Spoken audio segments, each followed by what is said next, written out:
There's a sacred kind of curiosity that lives in us, that desire to know where we came from, who walked before us, and what they understood about the world that we might have forgotten. And in the age of algorithms and viral spirituality, it's easy to confuse curiosity with conspiracy. Today, we're clearing the smoke around one of the most misunderstood spiritual lineages in internet history, the Anunnaki. But don't worry, we are not here to debunk, we are here to discern.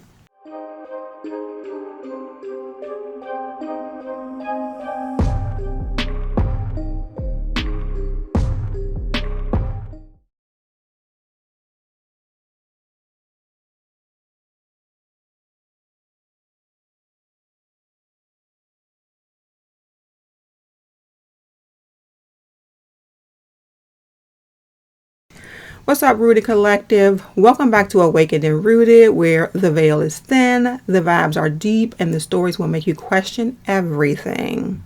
So if you're into the mystical, the metaphysical, or the downright unexplainable, you are in the right place. So let's get into it.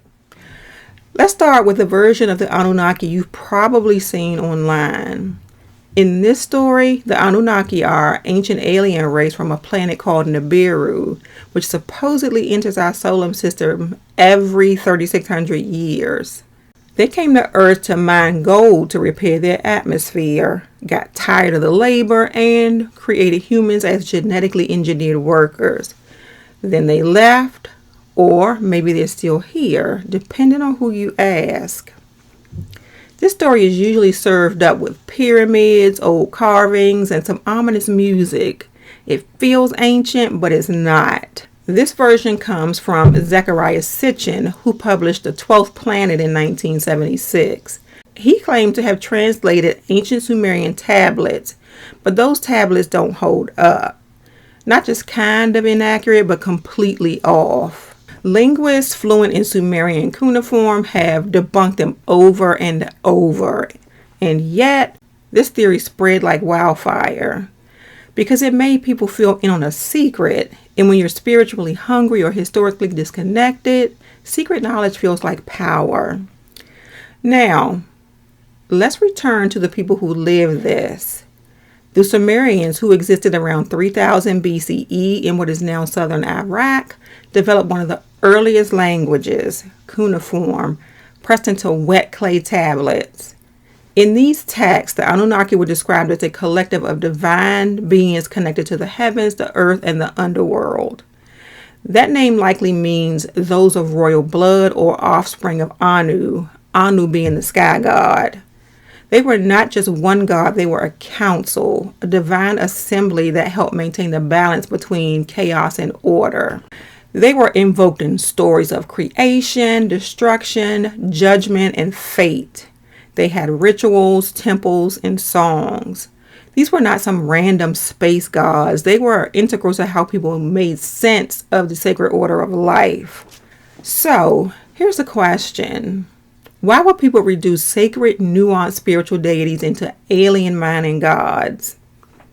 Because it's easier to believe in aliens than to wrestle with the truth. That ancient people might have had a connection to the divine that we no longer understand. Colonization, spiritual erasure, and Western arrogance have long told us that indigenous or ancient cultures were primitive.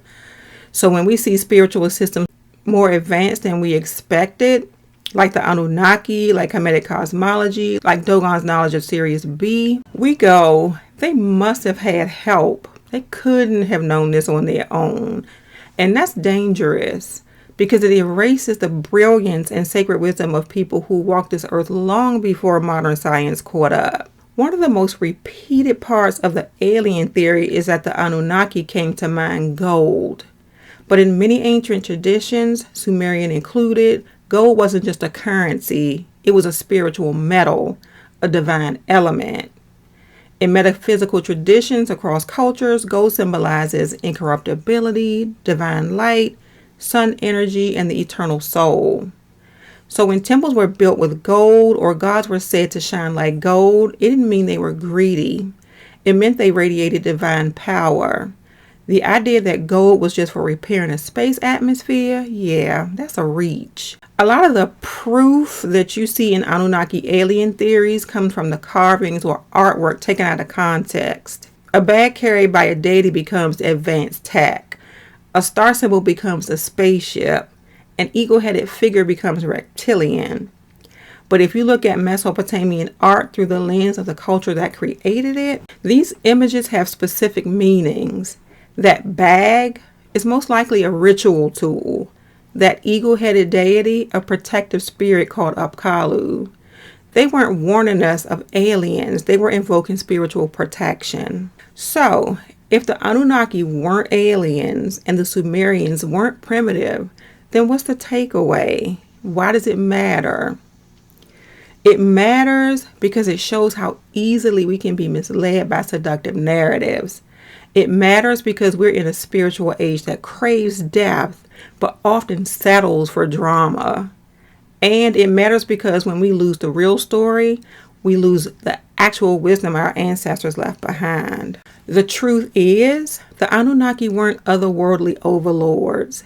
They were a part of a system of spiritual order, a divine balance between forces of light, shadow, chaos, justice, and destiny. They weren't here to mine gold. They were here to remind people that life is sacred, structured, and always unfolding under higher laws. And that's more powerful than any alien theory, because it doesn't make you less human. It calls you into your divine responsibility as a human being. So, what do we take from all of this? What's the spiritual medicine inside this myth that still applies now? First, we have to stop romanticizing mystery more than we honor meaning.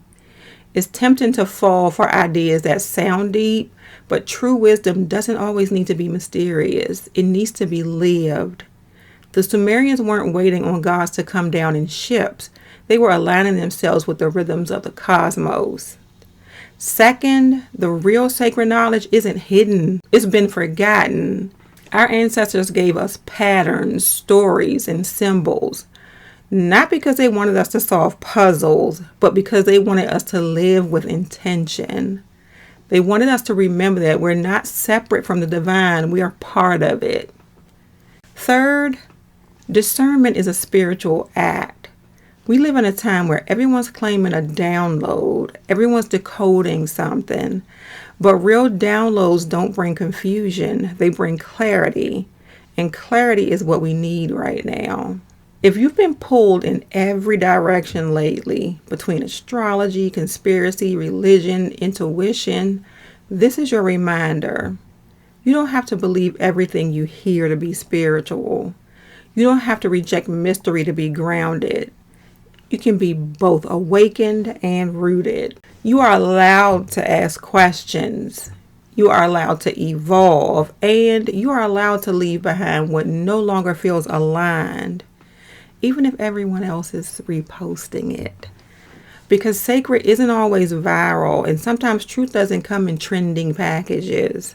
So no, the Anunnaki weren't aliens. They weren't master geneticists or space overlords. They were spiritual forces, understood through the lens of one of the world's oldest civilizations. For the Sumerians, they weren't proof of lost technology.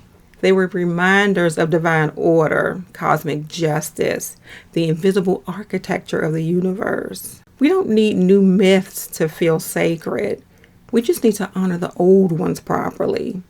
And when we do, we reclaim not just their wisdom, but our own. This is modern myths and ancient truths. And this is the kind of conversation that's going to change how we remember everything. If this spoke to you, leave a comment and let me know how it resonated. I really want to hear your thoughts.